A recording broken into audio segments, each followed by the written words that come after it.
আসসালামু আলাইকুম। নতুন আরো একটি পর্বে আপনাদের সবাইকে স্বাগত। আজকের পর্বে তৈরি করে দেখাবো শুধুমাত্র আলু দিয়ে দারুণ মজার একটা নাস্তার রেসিপি। আর আলু দিয়ে যে এত মজার একটা নাস্তা তৈরি করা যায় সেটা আপনারা বাড়িতে ট্রাই না করলে বুঝতে পারবেন না। আশা করছি বরাবরের মতো আমার আজকের রেসিপিটাও আপনারা সকলে উপভোগ করবেন। আজকের রেসিপিটার জন্য আমাদের একটু বড় সাইজের আলু প্রয়োজন পড়বে। এবার প্রথমেই আলুগুলোর খোসা ছাড়িয়ে নিচ্ছি, আর খোসা ছাড়িয়ে নেওয়া হয়ে গেলে এগুলোকে আমি পানিতে ভিজিয়ে রাখবো যাতে করে আলুর উপরের অংশটা কালো না হয়ে যায়। এবার এখান থেকে একটা আলু নিয়ে নিয়েছি। গ্রেটারের যে অংশটা দিয়ে আলুগুলোকে চিপস আকৃতি করে কেটে নেওয়া হয় সেই অংশটা দিয়ে এবার এই আলুটাকে আমি গ্রেট করে নিচ্ছি।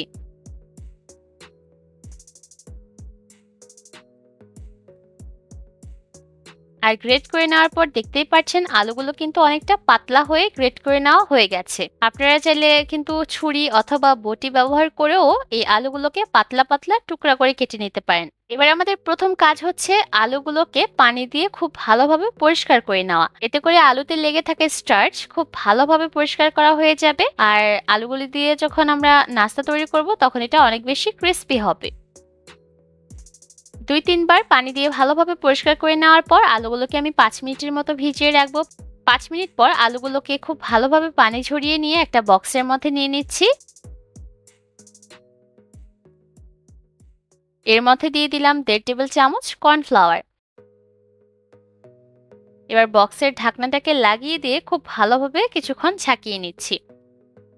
১০-১২ সেকেন্ডের মতো ঝাঁকিয়ে নিলেই দেখবেন আলুর উপর কর্নফ্লাওয়ারের একটা কোটিং পড়বে। আর এই কর্নফ্লাওয়ারের কোটিং এর কারণে কিন্তু আলুগুলো ভাজার পর অনেক বেশি মুচমুচে হবে। কিভাবে করে আমি সবগুলো আলুকেই কর্নফ্লাওয়ার দিয়ে এভাবে করে কোট করে নিব। এর মধ্যে কিন্তু আলুর স্লাইসগুলো কর্নফ্লাওয়ার দিয়ে কোট করে নেওয়া হয়ে গেছে। এবার প্রথমে একটা স্লাইস নিয়ে এভাবে করে মুড়িয়ে টুথপিক দিয়ে গেঁথে দিচ্ছি। আর এটা কিন্তু খুবই সহজ, আপনারা কিন্তু খুব সহজে এটা তৈরি করতে পারবেন।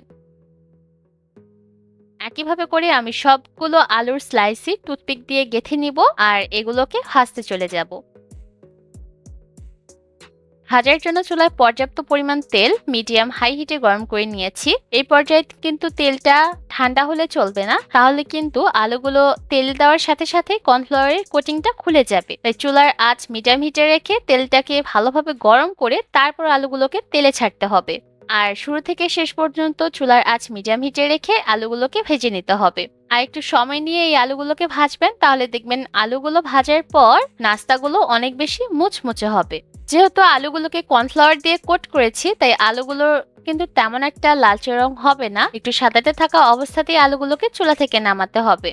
চুলার আঁচ মিডিয়াম হিটে রেখে ১০ থেকে ১২ মিনিটের মতো ভাজলেই দেখবেন আলুগুলো কিন্তু ভাজা হয়ে যাবে আর এর মধ্যে হালকা একটা বাদামি রং চলে আসবে। ঠিক সেই পর্যায়ে এই আলুগুলোকে আমি চুলা থেকে নামিয়ে নিব। আর অবশ্যই তেলটাকে খুব ভালোভাবে ঝরিয়ে নিয়ে একটা স্ট্রেনারের উপর নিয়ে নিতে হবে। এতে করে আলুতে লেগে থাকা এক্সট্রা তেল ঝরে যাবে আর এটা অনেকক্ষণ পর্যন্ত মুচমুচে থাকবে।